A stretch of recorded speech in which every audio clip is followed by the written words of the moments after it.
ठीक है बच्चों, good morning all of you guys. हमारे इस यूट्यूब चैनल पर हार्दिक स्वागत है।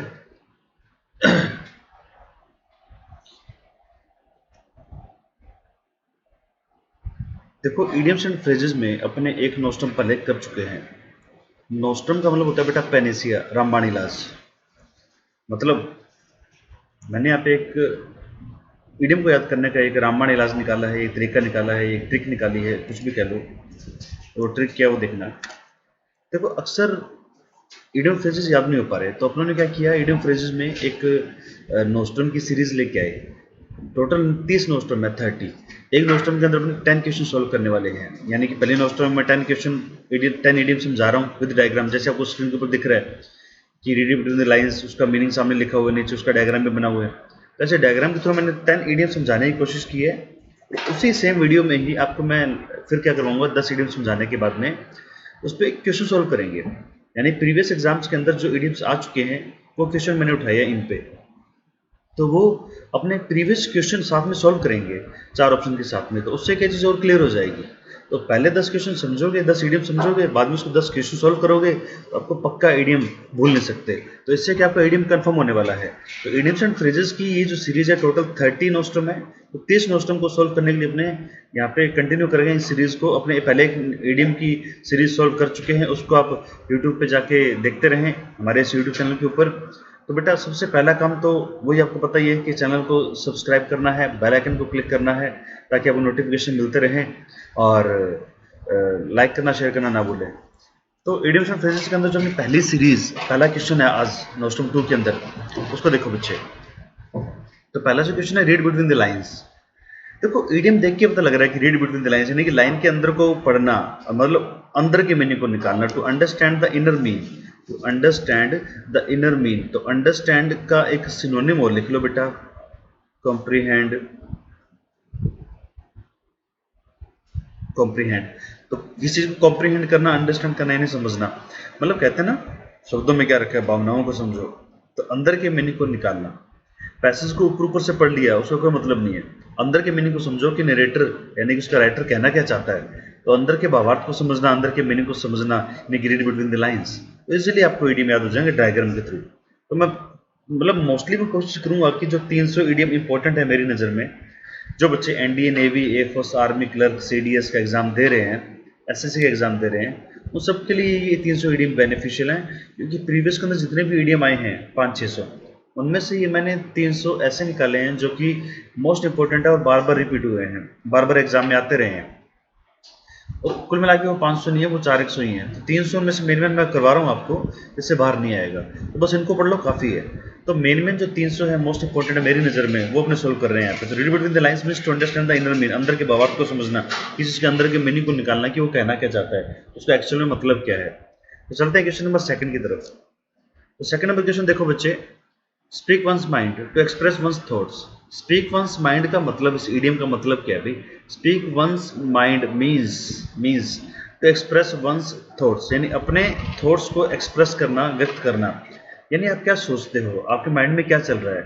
यानी कि यहाँ पे डायग्राम में समझो, टू स्पीक ऑनेस्टली और openly to others about how one truly feels, यानी आप जो भी सोचते हैं, जो भी फील कर रहे हो, उसको ओपनली एक्सप्रेस करना। देखो ये दिमाग खुल गया यहाँ पे। ये एक डायग्राम जो मैंने लिया है यहाँ पे दिमाग का लिया है, तो दिमाग के ऊपर ही इडियम था। तो इसका मतलब क्या है कि खुल के बोल रहा है दिमाग। तो मतलब दिमाग से कुछ चीज़ जो है दिमाग में चल रही है उसको व्यक्त कर देना। तो एक्सप्रेस वंस व्यूज, थॉट्स, विचार अपने जो भी है वो रख देना सामने, व्यक्त कर देना। तो इडियम आपको इजीली याद हो जाए। बच्चा साथ साथ ढंग से समझते रहना, क्योंकि इसके बाद अपने इस पे क्या है, क्वेश्चन सॉल्व करने वाले हैं। Question number 3, idiom number 3। Idiom number 3 का मतलब कट अबव। कट अबव यानी कि बेटर देन और सुपीरियर टू अदर्स। कोई चीज़ किसी से अच्छी होना, किसी से बेटर होना, सुपीरियर होना। इंसान भी हो सकता है, लिविंग या नॉन लिविंग, अगर किसी से बेटर है तो अपने कट अबव बोल सकते हैं, यार ये उससे बेटर है, ये उससे कट अबव है। तो मीनिंग देखो, बेटर देन अदर पीपल और अदर थिंग्स, यानी किसी लोगों से, किसी चीज़ से अगर कुछ चीज़ बेटर है तो अपने उसके लिए बेटर बोलने के बजाय कट अबव भी बोल सकते हैं। बिल्कुल ठीक है, इसको सिनोनिम कह सकते हो। बस इसका इडियम भी हो गया। तो एक अपनों ने, जब जिन बच्चों ने मेरी ऑफलाइन क्लास ले रखी है उनको पता होगा कि कंपैरेटिव डिग्री कंपैरेटिव प्रीपोजिशन लेती है। कंपैरेटिव डिग्री कंपैरेटिव प्रीपोजिशन पक्का लेती है। अब जैसे बेटर कंपैरिजन है, देन प्रीपोजिशन ले ली। सुपीरियर कंपैरिजन कर रहा है, इसने टू प्रीपोजिशन ले ली। तो कहाँ पे टू आता है, कहाँ पे देन आता है, ये अपने प्रीपोजिशन के अंदर भी पढ़ा होगा और एडजेक्टिव चैप्टर में पढ़ा होगा कंपैरेटिव डिग्री में। तो ये जो टू है, इसके लिए मैंने 5 वर्ड बताए होंगे आपको। उन 5 वर्ड में एल्डर, प्रेफर, प्रेफरेबल और आईओआर सफिक्स, जिसके लास्ट में आईओआर है, और सिमिलर, इन सब के साथ में क्या आता है बेटा, टू प्रीपोजिशन आती है। तो ये अपने पढ़ चुके हैं। खैर अपना जब भी यहाँ पे सीरीज आएगी उसमें वो भी चेक करेंगे कि टू कहाँ का आता है। चलते हैं क्वेश्चन नंबर 4 की तरफ। क्वेश्चन नंबर जो अपना 4 है, शो द व्हाइट फ्लैग और फीदर, यानी कि व्हाइट फ्लैग सफेद झंडा या सफेद पंख दिखाना मतलब सरेंडर करना। सरेंडर करना मतलब गिव अप करना, घुटने टेक देना। तो हार मान लेना, सरेंडर कर देना, घुटने टेक देना, यानी कायरता दिखा देना, कायरता दिखाना, कोवार्ड बनना। तो ये जो व्हाइट फ्लैग है इसका मतलब क्या होता है, टू एक्ट लाइक अ कोवार्ड, यानी कायर की तरह बिहेव करना।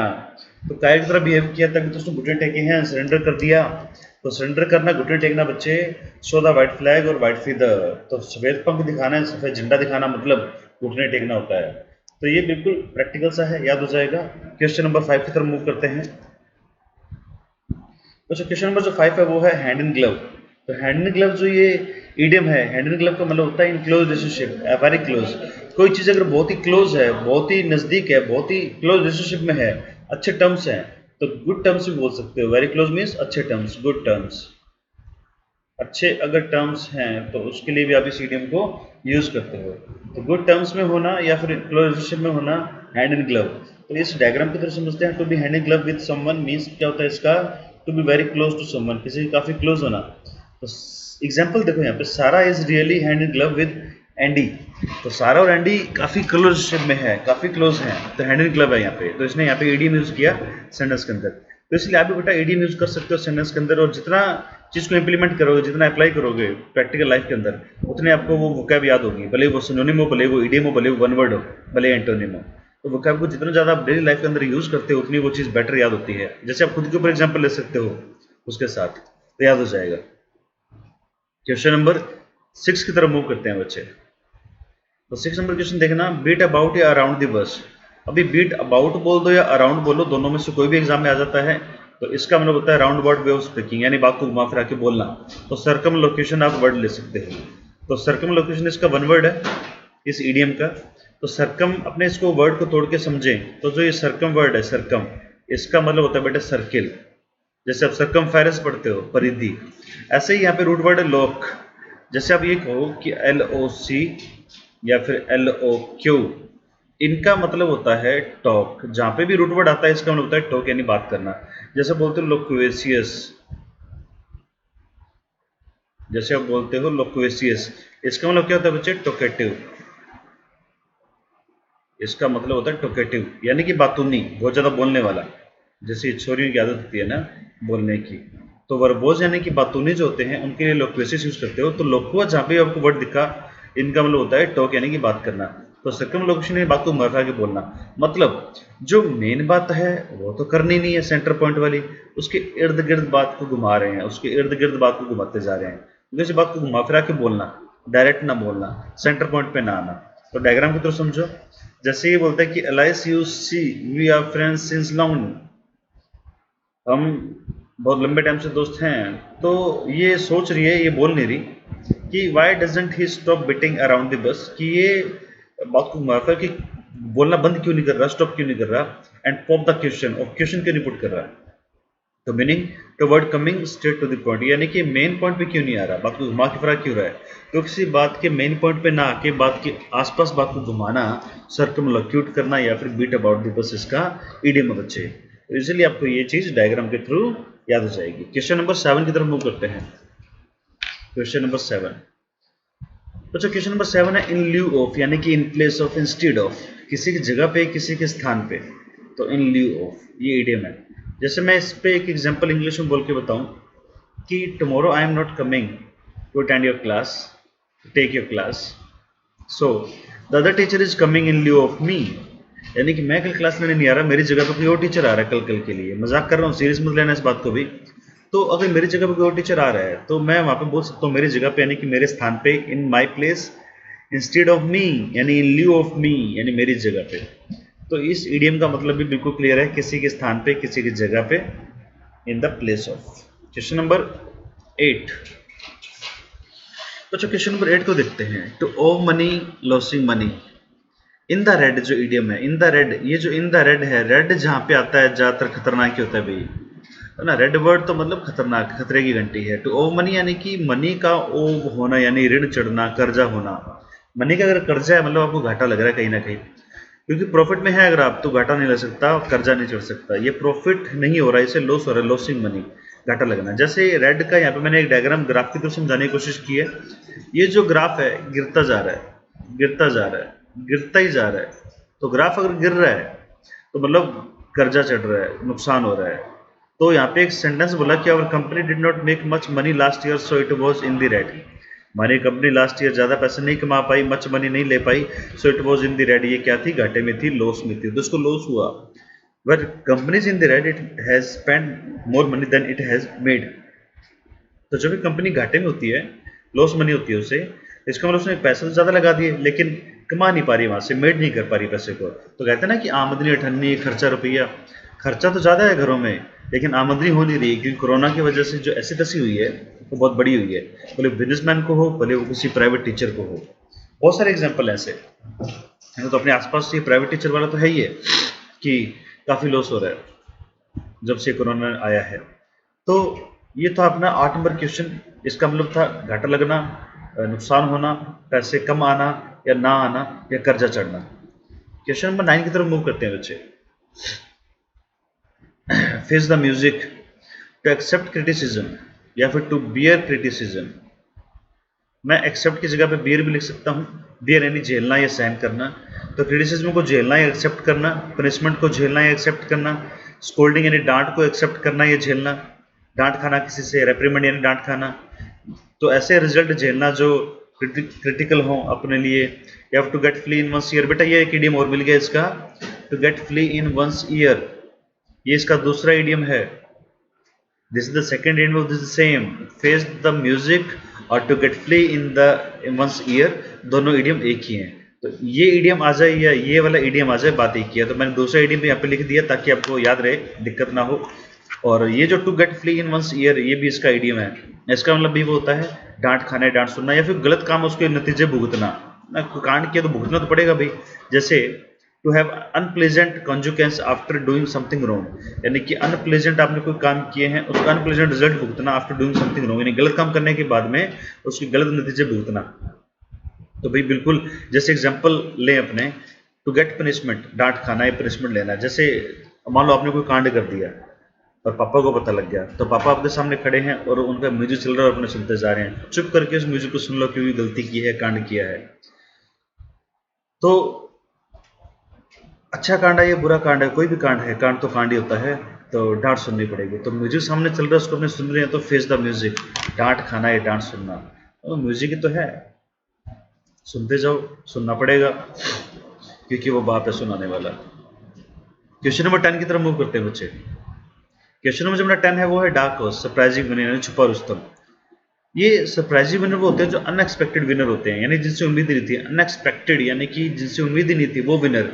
यानी कि कह सकते हो क्लास में बैक बेंचर्स अब्दुल कलाम कहते हैं ना कि मेहनत इतनी खामोशी से करो कि सफलता शोर मचाए। तो वो बात है कि पहले दिन का पता नहीं लगता है कि कुछ करेंगे भी, लेकिन जब रिजल्ट आता है तो ये बम फोड़ते हैं, धमाके फोड़ते हैं, धमाके करते हैं।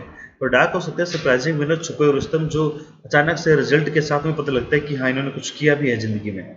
तो डार्क उसका मतलब someone who unexpectedly wins a competition, यानी ऐसे व्यक्ति जो अचानक से ही कंपटीशन जीत जाएं। Someone who surprises others with their skills और टैलेंट, यानी ऐसे लोग जो दूसरों को अपने स्किल और टैलेंट से क्या कर दें, सरप्राइज कर दें, चौंका दें। तो ऐसे लोग होते हैं डार्क हॉर्स, सरप्राइजिंग विनर, यानी कि छुपे हुए रुस्तम। तो ठीक है बच्चों, ये तो अपने 10 इडियम थे जो उन्होंने विद डायग्राम समझे और आपको इजीली समझ में भी आ गए। अब इसके अपने 10 क्वेश्चन की तरफ मूव करते हैं, 4 ऑप्शन के साथ में। प्रीवियस एग्जाम्स के क्वेश्चन है, पेपर में आ चुके हैं। और ये वीडियो आपके एग्जाम में जो बच्चे प्रिपरेशन कर रहे हैं NDA, navy, air force, army, clerk और सीडीएस के लिए, उनके लिए बड़ा बेनिफिशियल रहेगा। तो आपको वही काम करना है, कि सब्सक्राइब करना है चैनल को, बेल आइकन को क्लिक करना है ताकि आपको नोटिफिकेशन मिलता रहे, और वीडियो को लाइक करना और शेयर करना बिल्कुल ना भूलें। चलते हैं प्रैक्टिस शीट की तरफ। इडियम्स एंड फ्रेजेस की नोस्टम प्रैक्टिस शीट 2, इस पर एक वीडियो पहले भी बन चुका है, उसको आप विजिट करते रहें, देखते रहें, साथ साथ नोट करते रहें। अच्छा, एक चीज़ और, इनका जो पीडीएफ आपको English by Sandeep Juneja Telegram channel पे मिलता जाएगा। ये ऊपर देखो, English by Sandeep Juneja Telegram channel पे आपको उसको पीडीएफ मिल जाएगा बच्चे। तो जो भी मैं यहाँ पे शीट्स देने की कोशिश करता हूँ वो टेलीग्राम चैनल पे डाल देता हूँ, ठीक है। तो क्वेश्चन नंबर जो अपना इसमें फर्स्ट है उसको देखते हैं। Uh critics work is to read between the lines. एक क्रिटिक का जो काम होता है वो रीड बिटवीन द लाइन्स होता है, यानी कि अंदर के भावार्थ को समझना। एक राइटर का, एक कवि का, एक लिखने वाले का, नरेटर का काम क्या है? अंदर के भावार्थ को समझना या समझाना। तो यहाँ पे अपने कह सकते हैं to understand the inner meaning. ये सी ऑप्शन क्लिक कर लेंगे। यहाँ पे देखो कई बच्चे क्या करते हैं, ए ऑप्शन को क्लिक कर देते हैं, to comprehend the meaning. Meaning को समझना, सिर्फ मीनिंग समझना नहीं, अंदर के मीनिंग को समझना था। तो रीड बिटवीन द लाइन्स का मतलब क्या है भाई? अंदर जा रहा है बिटवीन से, तो अंदर के मीनिंग को समझने के लिए अपने बिटवीन की जगह पे इनर यूज कर रहे हैं, मतलब to understand the inner meaning, तो सी आएगा। क्वेश्चन नंबर सेकंड की तरफ मूव करते हैं। सेकंड क्वेश्चन कह रहा है, I think that it is time for me to speak my mind and talk about my complaints about our company. मैं ये सोचता हूँ कि जो व्यक्त कर दूँ विचारों को, टॉक अबाउट माई कंप्लेंट्स, जो शिकायतें हैं हमारी कंपनी के लिए। तो ये कह रहे हैं कि स्पीक माई माइंड। यहाँ पे स्पीक माई माइंड यानी कि एक्सप्रेस वंस आइडियाज, अपने आइडियाज को क्या करना? एक्सप्रेस करना, यानी व्यक्त करना। अब सी कह रहे हैं to talk about one's ideas, तो टॉक नहीं बैठा, एक्सप्रेस करना पड़ेगा। फिर कह रहा है कि to be frank and honest, honest और फ्रैंक होना। तो किस केस में फ्रैंक है, किस केस में ऑनेस्ट है? तो यहाँ पे आइडियाज के बारे में तो बात ही नहीं हुई, क्या पता वो बिहेवियर में है, किस में है। तो इसलिए बेटा डी ऑप्शन बिल्कुल बिल्कुल एग्जैक्ट है, टू एक्सप्रेस वंस आइडियाज, अपने आइडियाज को एक्सप्रेस करना। तो ये था अपना सेकंड क्वेश्चन। चलते हैं क्वेश्चन नंबर थर्ड की तरफ। क्वेश्चन नंबर थर्ड की तरफ मूव करते हैं। He is cut above all the other boys in the group। अपने ग्रुप के अंदर जो है वो क्या है? कट अबव है, यानी कि सबसे क्या है? सुपीरियर है। तो rather superior to, D option. किसी सुपीरियर होना, अच्छा होना, बेटर होना, और सुपीरियर से हमें टू आती है, प्रीपोजिशन तो आती रहेगी। देखो टॉलर में देन, एक्टिव में देन, मोर एक्टिव में देन, और लिटिल रफर में भी देन, इनमें देन आया। तो वो 5 वर्ड कौन से थे जिनके बाद में टू आता है कंपैरिजन करने के लिए? बाकी सब में देन लगाते हो। तो टू के लिए बेटा 5 वर्ड थे। एक तो है एल्डर, जिस बच्चे को नहीं पता वो लिख ले भाई, एल्डर। एक वर्ड है यहाँ पे प्रेफर, एक वर्ड अपने को मिल जाता है प्रेफरेबल, एक वर्ड है सिमिलर, एक वर्ड है IOR सफिक्स, यानी जिस वर्ड के लास्ट में IOR है, प्रत्यय IOR। सीनियर है, जूनियर है, इन्फीरियर है, फ्रंटियर है, पोस्टीरियर है, सबके साथ बेटा कंपैरिजन में टू आता है। बाकी सबके समय देन लगाते रहो आंख बंद करके, आपको कोई नहीं रोकेगा पूरी इंग्लिश के अंदर। जहाँ पे comparative degree I, comparative preposition जरूर लेगी, देन या टू। तो देन बाकी हर जगह इन 5 के साथ में आपको टू कनेक्ट करना है, टू इनके सामने जरूर आना चाहिए। क्वेश्चन नंबर 4 की तरफ मूव करते हैं। As long as the police arrived, the bank robbers showed the white flag। यानी कि जैसे ही पुलिस पहुंची तो जो बैंक रोबर्स थे उन्होंने क्या किया? व्हाइट फ्लैग शो कर दिया, यानी कि उन्होंने सरेंडर कर दिया। तो ऑप्शन आ जाएगा यहाँ पे बी। तो शो द व्हाइट फ्लैग या शो द व्हाइट फीथर, यहाँ पे फ्लैग कर दो या फीथर कर दो, एक ही बात है। दोनों इडियम का मतलब एक ही होता है, फ्लैग की जगह फीथर आया था कई बार। तो इसका मतलब क्या है बेटा? सरेंडर करना, यानी कि गिव अप करना, घुटने टेकना, हार मानना। तो इसमें आ जाएगा फोर्थ में बी ऑप्शन। क्वेश्चन नंबर 5 की तरफ मूव करते हैं बच्चे। The supervisor and manager work hand in glove to create a positive atmosphere in the company. Supervisor और मैनेजर जो हैं वो हैंड इन ग्लव काम करते हैं क्रिएट करने के लिए पॉजिटिव एटमॉस्फेयर को कंपनी में। तो कंपनी के अंदर एक अच्छा एटमॉस्फेयर बनाने के लिए जो सुपरवाइजर और मैनेजर हैं दोनों हैंड इन ग्लव, यानी कि क्लोज रिलेशनशिप में आके, अच्छे टर्म्स में आके काम करते हैं। तो इन क्लोज रिलेशनशिप यानी कि क्लोज टर्म्स, अच्छे टर्म्स में। तो सुपरवाइजर और मैनेजर दोनों, तो दोनों व्यक्ति अलग अलग हैं। ये एक व्यक्ति, ये दूसरा पर्सन। तो ये फर्स्ट पर्सन है, सेकंड पर्सन। अगर इससे पहले आर्टिकल दा लगा है तो इससे पहले भी आर्टिकल दा बेटा जरूर आएगा, ध्यान रखना। मैनेजर से पहले आर्टिकल दा लगा दो। एग्जाम में जब ये क्वेश्चन आया था वहाँ पे आर्टिकल दा नहीं था, इसलिए मैंने भी नहीं लिखा। लेकिन बेटा यहाँ पे आर्टिकल दा आना चाहिए मेरे अकॉर्डिंग, क्योंकि number of article based on number of noun, जितने नाउन उतने आर्टिकल आने चाहिए। जब यहाँ पे सुपरवाइजर से पहले आर्टिकल दा है तो इससे पहले भी आर्टिकल दा आएगा। अगर ये नहीं आता है तो मतलब आदमी एक ही है। अगर यहाँ पे आप सेकंड आर्टिकल नहीं लगा रहे हो, इसका मतलब ये पर्सन एक ही है। दोनों को मुझे अलग अलग करने के लिए मुझे यहाँ पे द लगाना पड़ेगा, क्योंकि दोनों ने मिलकर काम किया है पॉजिटिव एटमॉस्फेयर बनाने के लिए। तो सेंटेंस से पता लग रहा है कि यहाँ पे दो व्यक्ति हैं, तो इन क्लोज रिलेशनशिप में होंगे तो दो ही होंगे, एक ही व्यक्ति एक ही क्लोज रिलेशनशिप में कैसे आ सकता है भाई। तो इसमें आ जाएगा फर्स्ट ऑप्शन। क्वेश्चन नंबर 6 की तरफ मूव करते हैं। Having no arguments to defend his point the speaker began to beat about the bush. कोई आर्गुमेंट ना होते हुए डिफेंड किया अपने पॉइंट को, तो स्पीकर ने स्टार्ट किया बीट अबाउट द बस, बात को घुमाना। तो बात को घुमाना, बात को घुमा फिरा के बोलना, डायरेक्ट पॉइंट पे ना आना, तो यानी speak in round about way, यानी इसने क्या किया, सर्कमलोक्यूट किया। सर्कमलोकेशन यानी कि round about way of speaking, तो वो ये स्पीकिंग राउंड अबाउट वे, यहाँ पे सी ऑप्शन आ जाएगा। तो बीट अबाउट द बस का मतलब होता है बात को घुमा फिरा के बोलना, डायरेक्ट पॉइंट टू पॉइंट बात ना करना। तो अगले पे चलते हैं क्वेश्चन नंबर 7 की तरफ। They were offered 6 months rent in lieu of notice to vacate the building. तो उनको ऑफर किया गया, क्या ऑफर किया गया अभी, 6 months का रेंट दे दे, ठीक है, किसके जगह पे, notice to vacate the building, building को खाली करने के नोटिस देने की बजाय उसके जगह पे उन्हें 6 months का रेंट देने के लिए क्या किया गया, ऑफर किया गया। 6 months का रेंट ऑफर किया गया उन्हें, सॉरी, तो बिल्डिंग खाली करने बजाय उन्हें 6 months का रेंट ऑफर किया गया। तो यहाँ पे इसकी जगह पे, इन ल्यू ऑफ का मतलब होता है जगह पे, किसी के स्थान पे, तो इन प्लेस ऑफ यहाँ पे आ जाएगा इन प्लेस ऑफ यानी कि बी। बच्चों एक जो ये वर्ड है इन स्पाइट ऑफ, इसको देखना, in spite of equal to होता है despite, in spite of equal to होता है डेस्पाइट। अगर अपने ये कहें कि इन स्पाइट प्लस ऑफ दोनों को जोड़ के डेस्पाइट बनता है, तो इसका मतलब ये हो कि डिस्पाइट के समय ऑफ नहीं आ सकता, डबलिंग हो जाएगी ना, क्योंकि डिस्पाइट जो बना है इन दोनों के कॉम्बिनेशन से बना है। इन स्पाइट में अगर आपने ऑफ जोड़ा है तो दोनों के कॉम्बिनेशन से डिस्पाइट बना है, तो डिस्पाइट में ऑफ नहीं आ सकता। और इनकी हिंदी होती है, इनका मीनिंग होता है के बावजूद, इनकी हिंदी होती है के बावजूद। ठीक है, चलते हैं क्वेश्चन नंबर 8 की तरफ। The reputed company is in the red due to recession. जो रेप्यूटेड कंपनी है आज वो भी किस में है, in the red due to recession, recession की वजह से। The reputed company is in the red due to recession, recession की वजह से जो ये रेप्यूटेड कंपनी है वो भी इन द रेड है। इन द रेड जो ईडियम है, इन द रेड जो ईडियम है, इसका मतलब होता है लॉसिंग मनी, यानी कि बी ऑप्शन। तो यहाँ ऑप्शन आएगा बेटा बी। तो इन the red idiom means losing money या ओव मनी, घाटा लगना, नुकसान होना, मंदी में जाना। तो 8 नंबर क्वेश्चन के अंदर सेकंड ऑप्शन बी आ जाएगा। क्वेश्चन नंबर 9 की तरफ मूव करते हैं। When the principal was entering the class, all my friends quietly disappeared, leaving me alone to face the music. बच्चों जब प्रिंसिपल एंट्री कर रहा था क्लास में, तो मेरे सारे फ्रेंड्स क्वाइटली डिसअपीयर्ड, वो डिसअपीयर्ड हो गए, living me alone face the music. तो जो फेस द म्यूजिक है, फेस द म्यूजिक, इस ईडियम का मीन क्या था, इस ईडियम का मीन क्या था बेटा, टू बियर क्रिटिसिज्म। देखो फेस द म्यूजिक अपने ईडियम को प्रैक्टिकली समझ चुके हैं, पहले भी इसका डिटेल में डिस्क्रिप्शन देख चुके हैं। टू बियर क्रिटिसिज्म यानी कि to get punishment, to get reprimanded, to be get scolded. और देखो वहां पे मैंने बियर लिखा भी था, वहां पे था क्या वैसे, एक्सेप्ट था। तो टू बियर क्रिटिसिज्म यानी कि फेस द म्यूजिक। तो जो भी रॉन्ग डूइंग है उसके आफ्टर दैट अपने को रिजल्ट कॉन्सिक्वेंस जो भी है उसको क्या करना, बियर करना।